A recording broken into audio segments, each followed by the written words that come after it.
Hi, my name is Liz Roth, and I'm an artist. I live in Stillwater, Oklahoma, and I'm also an art professor here at Oklahoma State University. What's challenging for me is what's challenging for a lot of people, which is a sense of balance, right?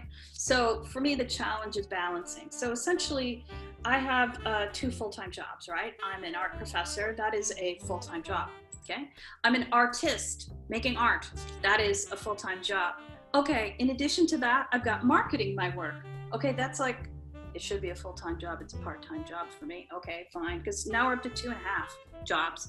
And then there's research and traveling, right? So research for me as an artist is critical, right? I'm not running around China without speaking any Chinese. No, I took a couple of semesters of Chinese, right? That actually takes time, right? It takes time away from my ability to make art, and takes time away from a quiet evening reading by the fire or whatever, right? I'm sitting there trying to figure out measure words in Chinese.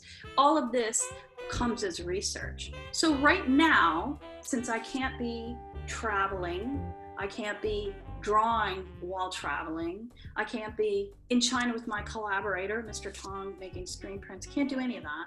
What I can do, in addition to painting, is do some of my research. So my research involves, for this project, I'm reading a lot of books about Western landscape theory. And they're very interesting, these books about Western landscape theory.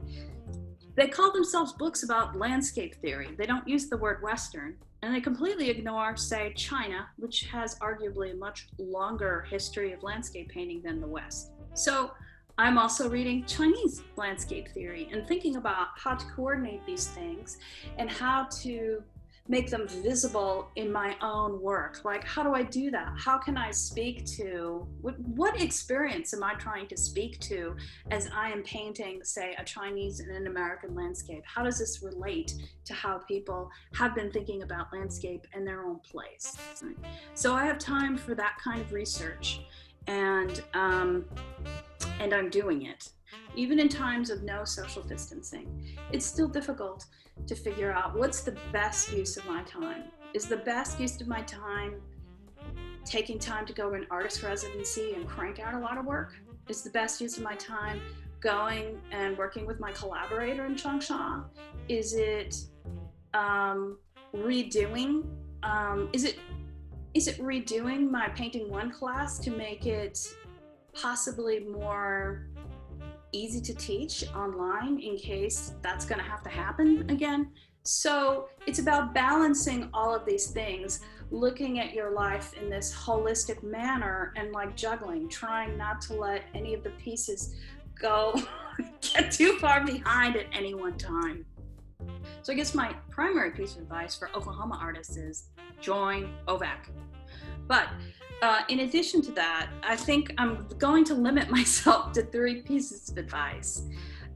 One is try to take some business classes attuned to artists, like from OVAC or anything like that. Worst case scenario, buy some of those books, like for artists and business. There's a whole genre of those. Pick the one you like and follow it, because eventually you're gonna want to keep making art, and you will eventually have so much artwork in your house, you're not even going to be able to make art or store it unless you get rid of some of it. And why not sell it, right? So you're going to need some help thinking about yourself as a business, probably. And so I would encourage you to try and get the data that you need in order to sell your work. I know that sounds terribly boring, but I'm here to say that the tax code is a friend to the small business owner, and you can learn a lot about what is a proper business deduction, and the fact like, oh, this could, if I'm actually trying to sell, some of these things are deductible. So get yourself to some kind of an appropriate business class that is geared towards artists. One. My second piece of advice is say yes when you can. So if somebody asks you to do something that sounds interesting, do not talk yourself out of it because you don't think you're ready or you don't think you can do it. Don't talk yourself out for that reason. Um, there's also, of course, a line. A lot of people ask artists for things and then don't compensate them. So you're going to need a little bit of experience trying to figure that out. Of course, you don't want to always be giving your work away for various fundraisers. But generally speaking, when an opportunity presents itself, if it's possible to do so, say yes, unless your spidey sense is telling you that it's not going to be of any benefit to you. Okay. And then the third piece of advice is finding a way to make it okay for you to invest in yourself, in your equipment. I think a lot of artists are told they should make do with less, that that's part of creativity, blah, blah, blah. And some of that's true. I work at OSU, and you can go out back there and they have a whole pile of A-frames for free. These are plastic corrugated cardboard things. They give them away. I'm not stealing them. I love them. So instead of spending $100 for like a self-healing mat, I make do with like free cast-offs of A-frames. I need jars. I use old spaghetti jars. I don't go to Dick Blick and buy some fancy stainless steel system with the whatever in it. No, I use an old jar out of my recycling bin. However, for me, my first two main purchases as a young artist were a mat cutter. Remember, I was a printmaker, and so this made my ability to frame things a lot cheaper, was to invest in a really good mat cutter, and an easel. The easel, when I bought it, was extremely expensive. It was a lot of money, but I have now had it for 35 years. I cannot work without an easel. Like, it was worth the, whatever it was, $300 that I purchased it for. You have to figure out that it is okay for you to buy what you need and not have people try and convince you that you ought to be able to make do with duct tape and a few pieces of string.